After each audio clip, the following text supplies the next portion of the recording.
Hello everyone! Magandang araw po sa inyong lahat. So ako po si Prof. Casey and I am a criminologist.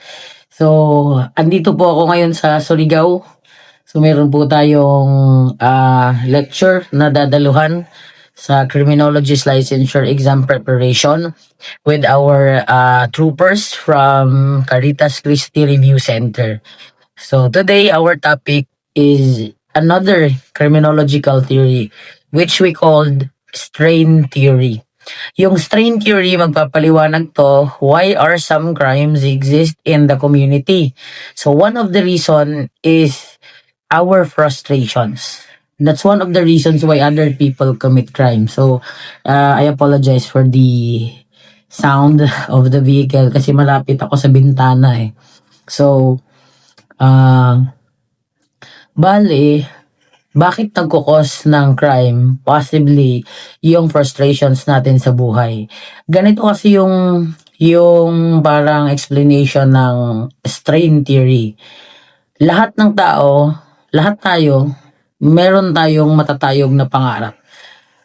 Siguro kung meron man, pero konti lang ang walang masyadong matayog na pangarap. Kadalasan sa atin, ang term natin dyan, mga ambisyoso tayo at mga ambisyosa. Yung iba sa atin gusto ng magandang bahay, magandang sasakyan, maraming pera, makapag-travel sa maraming bansa. Yun yung mga gusto natin kadalasan. Magandang cellphone, high-end na gadgets, gusto natin ganun. Makakain ng mga masasarap na pagkain kahit sobrang mahal. Gusto natin halos na mamuhay ng walang ginagawa. And those are dreams which are high to achieve. Hindi siya impossible pero matayog siya. Ngayon, 'di ba? Syempre gagawin natin lahat para matupad yung pangarap natin. Ang una nating gagawin diyan is legal or legitimate na pamamaraan. Sometimes we go to study, lumalaban tayo ng patas, pumapasok sa school. Then later on, na-found out natin na may mga obstacles, may mga goal blockages, may mga hadlang sa pangarap. So sometimes, ang mga nakaka-experience ng hadlang is yung mga mahihirap. Unang nagiging hadlang sa pangarap ng mga mahihirap is financial support or yung pera. Then pangalawang nakakahadlang sa kanila is yung sakit ng society natin na backer system. Nagkakaroon kasi ng kampihan yung mga nasa posisyon. At kahit gustuhin ng mga taong nasa laylayan na makapasok sa tamang trabaho, hindi sila makapasok.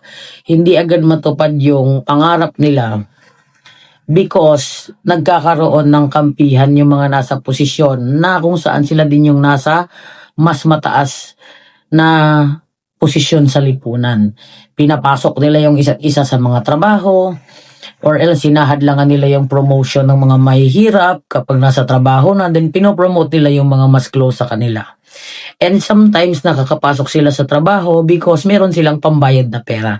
So ngayon yung mga mahihirap, kahit lumaban ng patas yan, mauuwi talaga na wala silang makukuhang kahit ano dahil yun nga yung naging hadlang eh. Meron tayo talagang nagiging hadlang kahit anong gawin natin. So, hindi maiiwasan yung mga pangarap natin, gaano man siya kagandang tignan, gaano man siya kaganda sa pakiramdam, maraming posibleng maging hadlang. So, dahil nagkaroon ng hadlang, yung legitimate or legal na pamamaraang ginawa mo, gagawan mo yun ng another paraan, ipipilit mo. Kada pilit mo, paulit-ulit kang nag-fail. Napo-frustrate ka na, ginawa ko na lahat bakit hindi ko pa rin maabot yung pangarap ko? Samantalang yung iba na aabot nila, wala naman silang masyadong ginagawa. Samantalang ako halos ginod-nod ko na yung sarili ko sa lupa. Now, the last resort na pwede mong gawin, or usually ginagawa or pwedeng gawin ng iba, is mag-commit ng violation sa batas.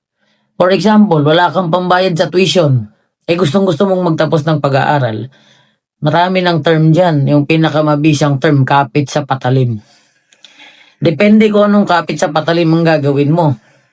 Ang kadalasan na meron sa society, nagbibenta ng pinagbabawal na gamot, mga ganon, binibenta yung sariling katawan, mga ganon. Gumagawa ka na ng violation ng batas dahil gusto mo nga na maabot yung pangarap mo, naging desperado ka.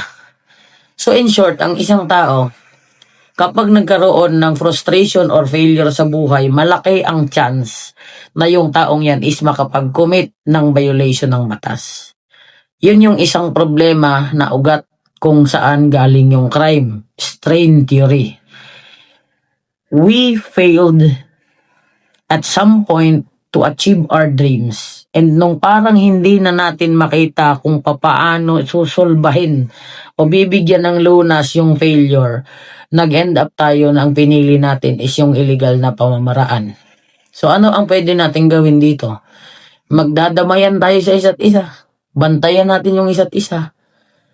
Yung mga taong nag-fail, kailangan i-motivate natin ng husto na hindi sila dapat huminto. Hihinto lang tayo, hindi dahil pagod tayo, hihinto tayo dahil tapos na talaga tayo. And what if those people say that they are done?